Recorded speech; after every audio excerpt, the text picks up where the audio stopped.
Is there a question? Yes, Andrea, for you and for Yanis. My question mark about your introduction, what Yanis and also Giacomo said, is how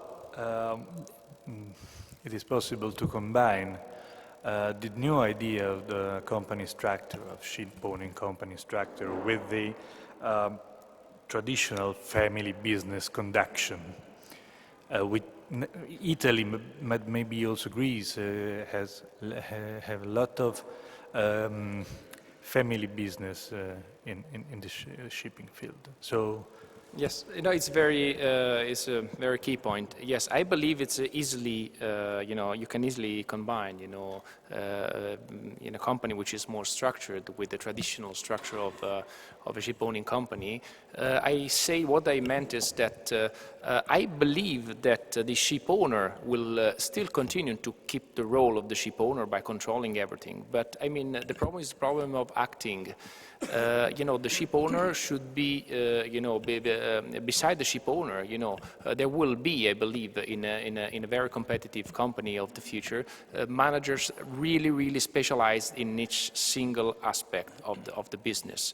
I'm thinking, for example, of, I don't want to, if I say this, maybe some already big company can be offended, but there are many medium and small companies that they don't have, the CFO or, the more than, one or two chartering men, as well as, the responsible for human resources that can provide to you the skilled personnel. Many of the companies in Italy, I don't know if it's in Greece, they hired personnel just because they knew the personnel before. So I cannot hire a person and an employee in my company just because I know that he's a nice guy or he's honest. I need to find a very skilled person. So I believe in the future, our growth will foresee also this role, within the company that are not present now. And I'm speaking about the medium and small companies. We have to consider that the Italian shipowning industry is made up of 2-3 very big players, but also the average number of vessels in the fleet is not so big as it, it happens for the fleet, with, investment funds, behind or whatever. So, but those are our competitors. So what I said before is that the efficiency will be the key word for the competition, and we are, happy that only, I believe, the efficient company will survive, to this crisis. And I believe that combining the know-how that we have and just, matching it with the new forces within a company can lead to a winning, strategy for the ship-owning companies. So I believe that ship-owner will still remain the ship-owner, but it will, work with the manager beside him that can help to have this company even more attractive, both for charterers or for new investors. What I wanted to say before is that obviously we all hope to grow with assets, owned 100% by the family. But I said also that it is one strategy of growth, the one of even gathering vessels from outside. I mean, the management and the skill that we have so far, when implemented properly, could be a key factor for a winning strategy in a ship-owning industry. This will probably lead, it's a hope for the family companies, to a less presence of speculation in shipping. I really hope that there will not be anymore the single person who buys a vessel only with the aim of selling the vessel before the delivery of the vessel itself. I believe that in the future only the companies that will be able to manage the vessel throughout the life could resist. I really hope that the speculation will be less and less present, and the many speculators have learned a very harsh lesson during these days. That is my my hope.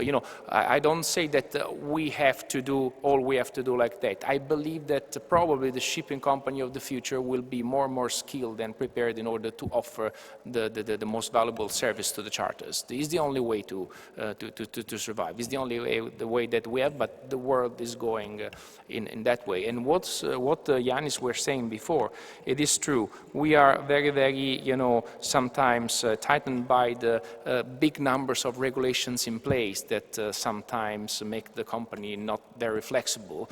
But on the other hand, only the people and the companies who can comply with this multitude of regulations can survive. So I believe that we will have to continue on our process of implementation of know-how and skill, and we will survive. And the speculators, we will find not more profitable to invest in this business, which is very complex at the end. It's not so easy as it seemed in the recent past, where everyone could become a ship owner just making money, in an asset. Thank you very much. I think there is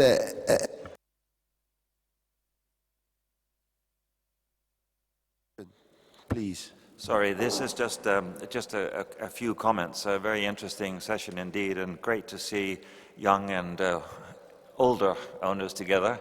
And it's great that the young can recognize they can learn from the old, but I might also say that I'm old and I can learn a lot from the young, particularly regarding systems. But at least it's good that you can glean from us some of our perspective, which I think we have in our generation. We've seen a lot, and if we can work together and encourage the young, this is a great thing for the business.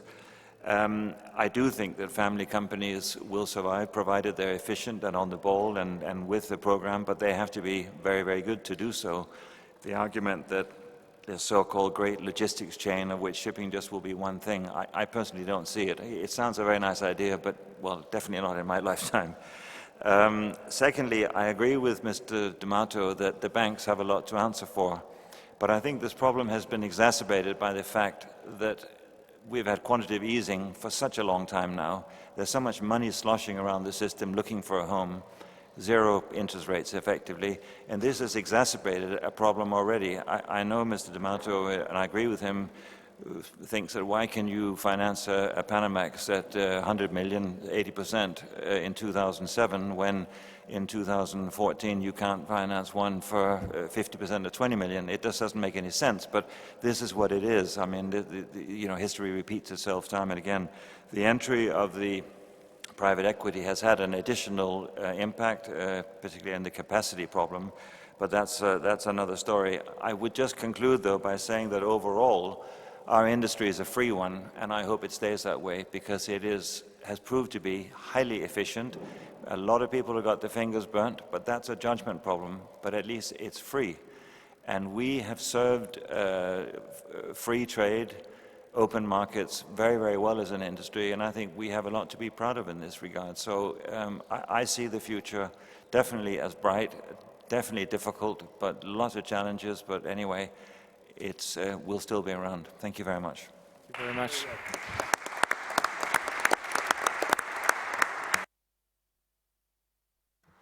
Chairman, thank you. Ladies and gentlemen, it's late in the day, but this has been a wonderful conference, and I'm very happy and joyful, and praise God and thank Him in this wonderful edifice of His.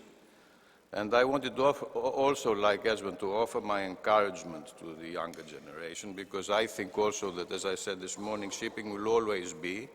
Somebody is going to be doing it, because seaborne trade is always going to be necessary. And I believe that Europeans still have a lot of potential and a lot of advantage. But I wanted to just point out a couple of more mismatches or distortions that Yanis Trifilis mentioned, to which you're going to have to live with. And they started in the 80s, and they are going to continue into the future. One is the oversupply of shipbuilding capacity that is not going to go away, and which means that the market can be oversupplied very quickly with ships. Secondly, you're going to have a lot of fickle and ignorant money sloshing around, because this has been created after the oil shocks and with the kind of devaluation of the dollar and going off the Bretton Woods and gold standard. And nobody knows how much the speculative money that exists in the world economy amounts to. There are estimates that it's 15 times greater than the real economy. So unfortunately, we're going to have this kind of total mystery about when money is going to be put in our industry and when it's not going to be put in our industry. You're going to have to live with that too. And then you're going to have to live with the fact that, in a sense, we shoot ourselves in the foot, and a lot of new building now is being put in place because of the so-called eco-ships, and the fact that, you know, if you build a ship today, it's going to be much more competitive than the ones that are already on the water, which we've heard the average age of is 8 and 9 years. So what are we going to do? We're going to scrap like 80% of the fleet. So this is not good news in my eyes from our own classification societies and other experts who claim all these claims for the new ships. And we have to be careful about this. But given all these uncertainties or these, let's say, mismatches that you're going to have to live with, I urge you not to want the regulators to solve them for you. And the old formula which my father told me, and which I think is conservative for a family business and which is always applied, is that you have to be moderate and you have to have assets on the water and money in the bank. This is the formula. And if we were a bit more prudent with this unprecedented boom that we had in the dry bulk sector, especially at the beginning of this century, of the 21st century, then I would say that very few people would be in trouble today. But it's very easy. This is why we have Caravaggio and, you know, the Misericordia. It's very easy to be greedy and avaricious. And this is a human weakness, which I hope and pray that will not afflict the shipping industry as much as humanity in general. Thank you. The 7 sins, Mr. Liras, apart from the 7 virtues. Huh?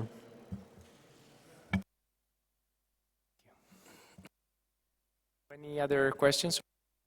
Pass the word to Francesco.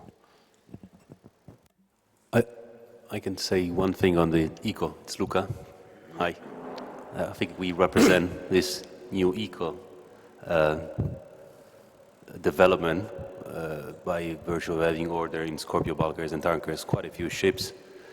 Whilst you know, I would let obviously my CEO and chairman and president to talk in details. I think we often say, you know, the 60s, the new 50s, when it comes to people. And I think with vessels, you can say the other way around. I mean, there will be vessels that at 10 years old, they will be old. At least that's what we think. And so the average age is just lowering. And there's plenty of vessels around. And if charters were to be able to choose, which they are, why would they put their cargoes on a 20-year-old if they can get a better service by a newer ship for a cheaper freight? So we'll see. Time will tell. I don't think none of us has a crystal ball, and let alone myself, who I just happen to be a lawyer. But from what I've seen, it's a new trend. And let's watch the space and talk about this next year and in the years to come. But there's not one size fits all. I think I had the pleasure of working for private company, family company, public companies, semi-state control-owned company. And there is a variety that I think serves the market very well. Flexibility is key, and different clients and different providers. As long as the offer meets the demand, we are in business, all of us. Thank you for your intervention. Is it good, you know, obviously true that there are many vessels around? I can speak about my personal cases. You know, we are ship owners in the offshore, and I can say that, for example, the quality of the vessels as well makes the difference.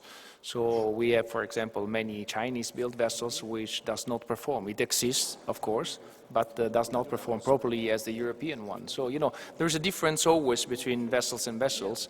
And we have to also incentivize the charters to think about that, not consider only the year built as the key point for a vessel.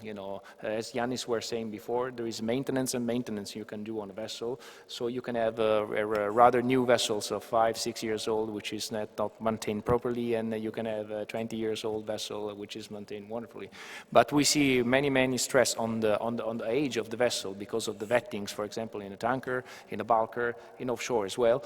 But I believe that also the charters should understand that, should keep an eye, more close to how the vessel is managed. That is why I insist, and I will insist over and over about the quality of the service provided and the quality process throughout all the company, and not only, on the paper, the shipping on the paper is different from the real shipping. That is why the only key we have to survive as say medium, small family companies is to provide the best and efficient service, in all the aspects of the company. In those days, it's very different, the way we do the business compared 20 years ago. Many roles were born, within the companies in the last years. So we have the quality managers, we have a vetting manager, and this, is an important aspect. We need to take care of all this, and not only on the year built of the vessel and on perspective of making money by buying and selling. Yeah. The ship owner is company is a company who manage vessels, more than buying and selling vessels. We need to stress over and over, this point, to make all the stakeholders understand this one. If I can reply, I absolutely agree with your first point. I'd like to ask, and happy to be proved wrong, who would turn down a $10 million profit on a quick resale if offered the opportunity? I mean, we are businessmen. We run a company, we need to make money. If you buy a 10 and are able to sell a 20 in the space of 6 months, I'd like to say, who is the chairman of the board that says, no, this is a shit business, I'll never do it? I would be curious. Still exist as speculators, but, it's... Well, it's not being speculators, it's being a businessman. Least, that, companies, if you look at the history of shipping, how many ship owners have made serious money by only operating vessels? It's asset sale and purchase that has made the real bucks. This is history, not me making it up. And doesn't detract from the fact that you need to be a good operator to perform. Francesco, may I? Or are we running out of time? Yes, you can be very brief, Okay. right? Well, in a quick answer to your question, Mr. Hadjioannou of Cyprus only bought vessels during his life and never sold a single vessel. So he made all his money out of operations, and he was one of the most successful tanker owners in the world, and father of the other Hadjioannou that you know about as EasyJet or whatever. So there are people that can make money out of the operation. Absolutely. Secondly, I'd like to say that I think that your company's strategy was excessive, and that if you were to remember at the time what you were expecting and what has happened, you will see there is a huge discrepancy, and this discrepancy is a result of yourself casting a shadow onto your own future. Because if you go beyond a certain critical mass within any chaotic system, you will over-influence the outcome more so than the system would correct itself to move. So even if you want to play the prediction game, you can never do it above a certain size. So I think this was a failure of, not of course personally your company, but of companies that try to tap as much capital as possible, as fast as possible, projecting a fixed image of the future, which did not include the input of their own actions. So it's a bit meta what I'm talking about, but the more you think you have a crystal ball, the more you'll change the future by working on expectations that do not include your actions in the present. So it's something to remember. I know the US investors don't have a long memory, but in shipping we all have a very long memory. Well, if I may say something, not because of the fact that my surname casually is Lauro, but because of the fact I'm not a ship owner, and in the sense that, not being a ship owner, if I wanted to return back to my family industry, I probably the only way for me would be also to raise the capital somewhere, perhaps even on public markets.